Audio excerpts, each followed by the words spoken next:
Ketika kekuasaan berubah menjadi alat pemerasan, kepercayaan publik pun dipertaruhkan.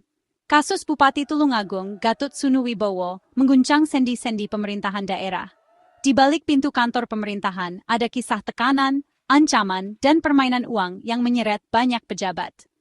Hari ini, kita akan menelusuri 10 fakta mengejutkan dari kasus pemerasan yang melibatkan Bupati Tulungagung. Dari penetapan tersangka hingga ancaman pemecatan, setiap babak kasus ini membawa pesan penting tentang integritas dan keberanian melawan korupsi.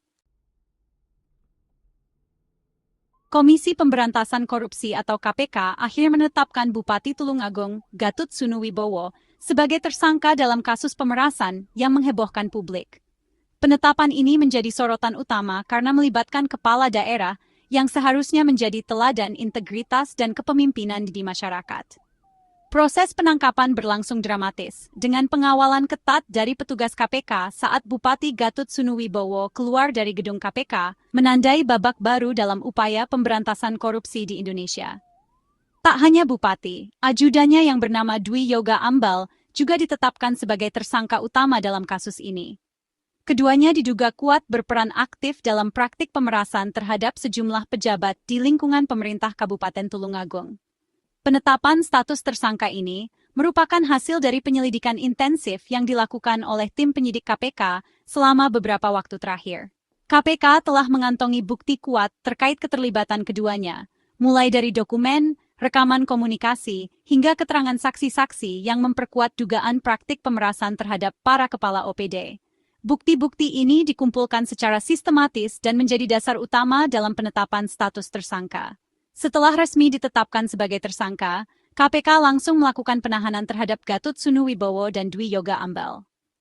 Keduanya akan menjalani masa penahanan selama 20 hari ke depan untuk memudahkan proses penyidikan lebih lanjut dan mencegah kemungkinan penghilangan barang bukti. Penahanan ini menandai keseriusan kasus yang mereka hadapi, sekaligus menunjukkan komitmen KPK dalam menindak tegas setiap pelaku korupsi tanpa pandang bulu, termasuk pejabat tinggi daerah. Dalam konferensi pers, KPK menegaskan bahwa mereka telah mengantongi cukup bukti berupa transaksi uang, komunikasi digital, serta kesaksian para korban yang menjadi sasaran pemerasan. Semua bukti ini telah diverifikasi dan menjadi bagian penting dalam proses hukum yang sedang berjalan. Dalam operasi tangkap tangan atau OTT, penyidik KPK berhasil menemukan sejumlah uang tunai yang diduga hasil dari praktik pemerasan. Uang tersebut kini diamankan sebagai barang bukti utama dalam kasus ini. Selain uang tunai, penyidik juga menyita dokumen-dokumen penting yang memperkuat sangkaan terhadap kedua tersangka. Dokumen ini berisi catatan transaksi dan komunikasi yang mengungkap pola pemerasan yang dilakukan secara sistematis. Kasus ini menjadi alarm keras bagi seluruh pejabat di Indonesia. Penyalahgunaan wewenang dan praktik korupsi tidak akan pernah lepas dari pengawasan hukum. KPK menegaskan, siapapun yang terlibat akan diproses sesuai aturan, demi menjaga integritas pemerintahan dan kepercayaan masyarakat. Dwi Yoga Ambal, ajudan Bupati Gatot, memegang peran sentral dalam kasus pemerasan yang mengguncang lingkungan pemerintahan ini. Sebagai tangan kanan Bupati, ia tidak hanya bertugas mendampingi dalam kegiatan resmi, tetapi juga menjadi aktor kunci di balik layar dalam menjalankan instruksi-instruksi sensitif. Ia bukan sekadar mendampingi, tapi juga secara aktif menagih uang kepada para kepala OPD atas perintah langsung dari Bupati. Perannya jauh melampaui tugas administratif biasa, karena ia dipercaya untuk mengatur aliran dana yang diminta dari para pejabat. Dengan membawa nama besar Bupati, Dwi Yoga bergerak secara sistematis dan terorganisir. Ia menekan para pejabat agar uang segera diserahkan, menggunakan pengaruh jabatannya untuk memastikan tidak ada yang berani menolak atau menunda. Penagihan dilakukan berulang kali, seolah sudah menjadi rutinitas yang tak terpisahkan dari aktivitas pemerintahan sehari-hari. Setiap pertemuan, baik formal maupun informal, seringkali dimanfaatkan untuk mengingatkan atau menagih komitmen pembayaran. Ia menggunakan berbagai cara komunikasi pribadi, mulai dari pesan singkat, panggilan telepon, hingga pertemuan tertutup di ruang kantor. Semua dilakukan demi memastikan uang benar-benar terkumpul sesuai target yang ditetapkan. Jadwal penyerahan uang diatur dengan sangat hati-hati, agar tidak mudah terendus aparat penegak hukum. Setiap transaksi dirancang agar berlangsung secara rahasia dan minim risiko. Dwi Yoga menjadi penghubung vital antara bupati dan para kepala OOPD, memastikan sistem pemerasan berjalan lancar tanpa hambatan. Ia juga berperan sebagai koordinator, mengatur siapa saja yang harus menyerahkan uang dan kapan waktunya. Tanpa peran aktif dan kecermatan ajudan seperti Dwi Yoga, modus pemerasan terstruktur seperti ini mungkin tak akan berjalan semulus yang terjadi. Ia adalah sosok kunci yang menjaga agar seluruh skema tetap berjalan di bawah radar, sekaligus memastikan loyalitas para pejabat tetap terjaga. Para kepala OPD di Tulungagung tidak hanya ditekan secara lisan. Tekanan yang mereka alami jauh melampaui sekadar peringatan atau teguran biasa. Di balik pintu-pintu kantor pemerintahan, mereka menghadapi ancaman yang sangat nyata dan sistematis. Mereka diwajibkan menandatangani surat pengunduran diri tanpa tanggal, sebuah dokumen yang sewaktu-waktu bisa digunakan sebagai alat tekan jika mereka berani melawan atau menolak perintah atasan. Surat ini menjadi senjata ampuh untuk mengendalikan para pejabat. 16 pejabat telah diminta menandatangani surat tersebut, dan dokumen-dokumen ini kemudian disimpan secara rahasia oleh pihak bupati.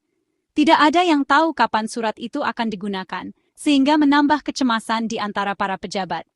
Surat ini bisa digunakan kapan saja untuk memaksa pejabat yang tidak menuruti perintah, atau bahkan untuk menyingkirkan mereka yang dianggap tidak loyal. Ancaman ini membuat posisi mereka sangat rentan. Mereka hidup dalam bayang-bayang ancaman kehilangan jabatan, atau bahkan harus menuruti permintaan uang dan kebijakan yang tidak sesuai hati nurani. Tekanan psikologis ini sangat berat dirasakan setiap hari. Cara seperti ini menciptakan suasana kerja penuh ketakutan dan intimidasi, di mana integritas dan profesionalisme pejabat dipertaruhkan demi mempertahankan posisi. Surat pengunduran diri tanpa tanggal adalah bentuk nyata penyalahgunaan wewenang yang menekan integritas pejabat, sekaligus mencerminkan betapa rapuhnya perlindungan hukum dan etika di lingkungan birokrasi. Target pemerasan dalam kasus ini mencapai angka fantastis, sekitar 5 miliar rupiah. Angka ini diduga hasil tarikan dari seluruh kepala OPD di lingkungan Pemkab Tulungagung. Namun, uang yang berhasil dikumpulkan hanya sekitar 2,7 miliar rupiah. Meski tak mencapai target, jumlah itu tetap sangat besar dan berasal dari pemerasan. Besarnya target memperlihatkan betapa sistemik dan terencananya praktik ini. Integritas dan kepercayaan publik menjadi korban utama dari praktik seperti ini. Salah satu fakta paling mencengangkan, setiap OPD diminta menyerahkan hingga 50% dari anggarannya. Permintaan ini membuat banyak kepala OPD kelimpungan, bahkan harus memangkas program kerja. Praktik seperti ini jelas membahayakan pelayanan publik. Pemerintah daerah seharusnya melayani rakyat, bukan menjadi ladang pemerasan. Dengan memotong anggaran, manfaat yang seharusnya diterima masyarakat menjadi hilang. Program sosial, infrastruktur, hingga pelayanan dasar pun terancam terabaikan. Dampak korupsi yang terorganisir sangat merugikan negara dan masyarakat. Sistem pengumpulan uang dalam kasus ini sangat rapi dan terstruktur. Setiap kepala OPD tahu kepada siapa harus menyerahkan uang. Semua diarahkan oleh ajudan bupati. Prosesnya dilakukan melalui jalur pribadi dan pertemuan tertutup, dalam beberapa tahap sesuai jadwal.